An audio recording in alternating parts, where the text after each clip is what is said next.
আমাদের কাজ তো আসলে মানুষকে গান উপহার দেয়া, কিন্তু আমরা যখন ফেমাস হয়ে যাই, সেলিব্রিটি হয়ে যাই, আমাদের মধ্যে এক ধরনের উদাসীন কাজ করে, যে আমার মনে হয় যে অনেক হিট গান হয়ে গেছে, আর গান করতে হবে না। কিন্তু আমার মনে হয় যে আমরা যদি গান করতে থাকি তাহলে আমাদের লেগেসি বেঁচে থাকে। যে কারণে আমি ওনার এত প্রশংসা করলাম যে এত বছর ধরে হার্ড ওয়ার্ক করে উনি এখনও বেস্ট কাজটা দিয়ে যাচ্ছেন। আমার মনে হয় মিউজিক ইন্ডাস্ট্রিতে আমরা এটা কম করছি। সো আত্মসমালোচনার জায়গা থেকেই গান বেশি করব, এবং রিমার্কের সাথে যেই আমার যুক্ত হওয়া, প্রতি মাসে একটা করে আমি গান আপনাদেরকে উপহার দেবো। আমার গলার যে প্রবলেমটা ছিল, ট্রিটমেন্ট চলছে, এখন ভালো অবস্থায় আছি। কিন্তু যেটা হয় যে কনসার্টে 10-12টা গান গাওয়ার পরে আর গাওয়া সম্ভব হয় না। সো এখন পর্যন্ত ঠিক আছি। স্ট্রেস কম নিতে হয়, আগে যেরকম প্র্যাকটিস করতে পারতাম প্র্যাকটিস করতে পারি না, বাট গান আশা করছি পরিপূর্ণভাবে সুস্থ হয়ে যাব এবং ঠিকমতোই গান করতে পারবো। আমি আসলে শুরু থেকে গানের জগতের মানুষ, গানেই থেকেছি। মাঝখানে আপনাদের অনুরোধে হয়তো কিছুদিন অভিনয় করেছি, ভালো লেগেছে, মানুষের ভালোবাসা পেয়েছি, কিন্তু আসলে এখন যেই বয়স, বেছে বেছে আসলে শুধু গানটাই করতে চাই। বুঝতেই পারছেন, শাকিব ভাইয়ের আমন্ত্রণে যেহেতু রিমার্কের ফ্যামিলির মেম্বার হয়েছি, যদি সেরকম কোনো আমন্ত্রণ ওনার কাছ থেকে আসে, হ্যাঁ করতেই পারি।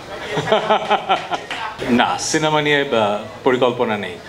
একটু আগে যেটা বললাম যে বয়স হয়ে যাওয়ার সাথে সাথে মানুষের মাঝে এক ধরনের উইজডম আসে। আমার মাঝে যেটা ধারণা, আমাকে এত বছর 25 বছর ধরে কাজ করছি, গানে মানুষ যে ভালোবাসাটা দিয়েছে সেটা আসলে দুষ্প্রাপ্য, আমি সেটাই ধরে রাখতে চাই। অভিনয় ভালোবাসা পেয়েছি, একটা সময় করেছি। ওই যে যেরকম বললেন, যদি অসাধারণ কোনো গল্প আসে, সুযোগ আসে, করব। যেটা হয় কি, এক একটা কাজ এক একটা সময়কে ধরে রাখে। সো নীলপরি নীলাঞ্জনা, মনসুবা জাংশন, মনফুরিংয়ের গল্প, ওই সময়টা কিন্তু একটা সময় ছিল যখন বাংলাদেশের মানুষের মনে রোম্যান্টিক নাটকের ক্ষুধা ছিল। সো শিহাব শাহিন, আমরা যারা যে টিমটা ছিলাম, আমরা ওই ক্ষুধাটা মেটাতে পেরেছি। এরপরে কিন্তু একটা সময় আসলো যখন মানুষ ভাবলো যে অনেক রোম্যান্টিক নাটক হয়ে গেছে, এখন থ্রিলার দেখতে চায়। এখন দেখবেন ওটিটিতে শুধু থ্রিলার বেস কাজ হচ্ছে। সো প্রত্যেকটা সময়ের একটা আবেদন থাকে। এখন যেহেতু সেই সময়টা যাচ্ছে, সেরকম কাজ হচ্ছে। আবার একটা সময় থ্রিলারেও মানুষ হয়তো বোর্ড হয়ে যাবে, তখন আবার হয়তো রোম্যান্টিক নাটকের চাহিদা হবে, তখন আবার হতে হবে। নাটকের মান কেমন সেটা দর্শক বলে দেবে। বাংলাদেশের নাটকের মান, সিনেমার মান দিন দিন ভালো হচ্ছে, আমি পজিটিভটাই দেখি। কিন্তু আমরা যারা কাজ করি, আমরা তো খারাপ কাজ কখনো করতে চাই না, আমরা ভালো কাজ করতে চাই। কিন্তু মানুষের টেস্ট প্রোফাইল, রুচি তো ভিন্ন রকম হয়। আপনি 18 কোটি 20 কোটি মানুষের সবাইকে তো এক জিনিস পছন্দ করাতে পারবেন না।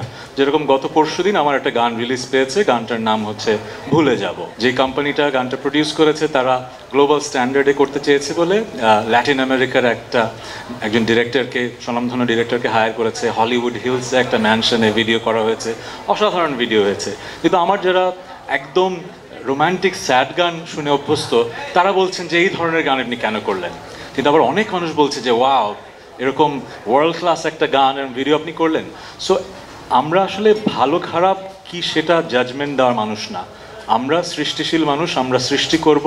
আপনারা দর্শক শ্রোতারা যেটা ভালোবাসবেন সেটা টিকে যাবে, যেটা ভালোবাসবেন না সেটা হারিয়ে যাবে।